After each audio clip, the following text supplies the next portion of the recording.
Hey guys, my name is Billy Wink. I'm the CEO of HP Auto, and today I want to give you a different perspective on the 991.1 Porsche 911. Typically we'll do a video about problems or like a buyer's guide, market update, but in this video I want to tell you about the not so common problems with these cars. So I'm going to take some time to walk you through some of the things that we don't see on these cars, and just for social proof you can look around the shop and we have 4 just in this row alone. So we do see these cars quite a bit and know them pretty well. So as these cars age, you are going to see more problems with them. They're also going to come into a little bit lower price tier depending on which model you're looking at, because the 4Ss are through the roof right now. Basically a new consumer is going to be entering this market and buying this car, and I wanted to basically talk about some things that if you're familiar as an enthusiast, which most people have done research on these cars, some of the things you're not going to see on these. So for example, 991.1, you see on the 997s the hydraulic rams leaking and become a problem. So far we have not seen a lot of these be a problem. Admittedly, it is a machine, it does have time against it. It will eventually fail on certain cars or some cars, but it's not a common problem yet. So convertible top rams is not a common problem we're seeing on these cars, so that's a good thing if you're considering convertible. Cabriolet or coupe mechanically are going to have very similar problems on the powertrain side. By the way, this is a beautiful example. I love this car. Some people may love or hate it, but I really like this setup. We don't see a lot of air oil separator problems. Now, we have seen some of them fail, but with the 997, that's a very common problem you're seeing constantly with those cars. And it's like one of the most common questions someone's going to ask when they're buying that car: has their oil separator been replaced? With these cars, we're not seeing that hardly any on these. We have seen a couple fail, but it's not a common problem that you need to just constantly be on the lookout for. Another big one is the 997, 996 cars is IMS. With these cars, it does have an intermediate shaft. There's a lot of confusion. Some people aren't aware that pretty much all Porsches have that because of the engine design in the flat engines. But it does have a bearing, it's gear driven. So you won't have that problem with this car because there's no bearing. Now, not to say that an intermediate shaft may never fail in these cars, but it is not a common problem that we're seeing in the shop. So you won't have to worry about that if you're considering a 991 plus car. Talking about the IMS area is the rear main seal. Now, to say these cars won't have any rear main seal issues is going to be non-existent, but it's not a common problem.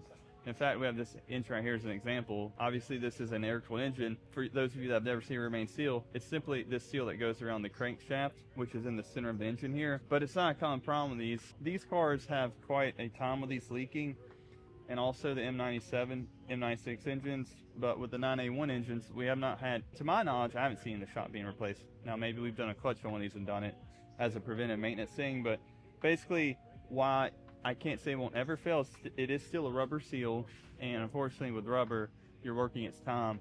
So there's going to be a point where this dry rots and it's some sort of, leaking point on one of these cars, but it's not a common problem, which is a good thing if you're looking at the 991. This is from the air-cooled engine, but it's a point that you see a lot on the 997s is the clutch.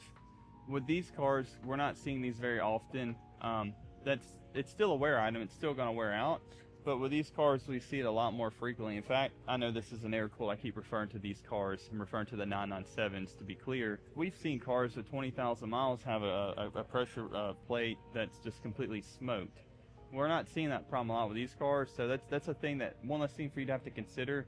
Now, obviously, if you're looking like a car with 80,000, maybe 100,000 miles, you may start to feel the clutch drive will change, some chatter and whatnot, and that's obviously a sign that the clutch is showing some age and wear. But it's not a common problem that we're seeing with these cars, so that's one less thing on the list for you to worry about. Another common problem that you will see on the newer generation cars, 991.2s, is water pumps. We've had cars literally just sitting on the lot and start leaking coolant from the water pump. It's a very common problem. And with the 997.1 engines, we've seen it as well. But on the 997.2, which shares the same engine as the 991.1, we are not seeing a lot of those water pump failures. So that's another thing that you don't have to worry about when you're buying one of these cars as much. With age, and more so miles in this case because of rotations against the shaft on the bearing internally, you are going to have some sort of water pump failure at some point, but you're not seeing them extremely low mileages like you're in the 991.2 and 997.1 cars. In regards to another common thing that we're seeing on the 997.1s is the starter cable failing. In fact, we're seeing those quite a bit. I haven't seen one issue of that with these cars. And again, if that was a concern, we would probably see it in the 997.2s as we get older in the series of those cars. but we're not seeing that be an issue with these, which is a good sign as well. From the powertrain perspective, these things are pretty rock solid. And then one of the last things that we see quite a bit on 997 models, which is the 4S, is the strut mounts. So basically the shock has a very strange angle.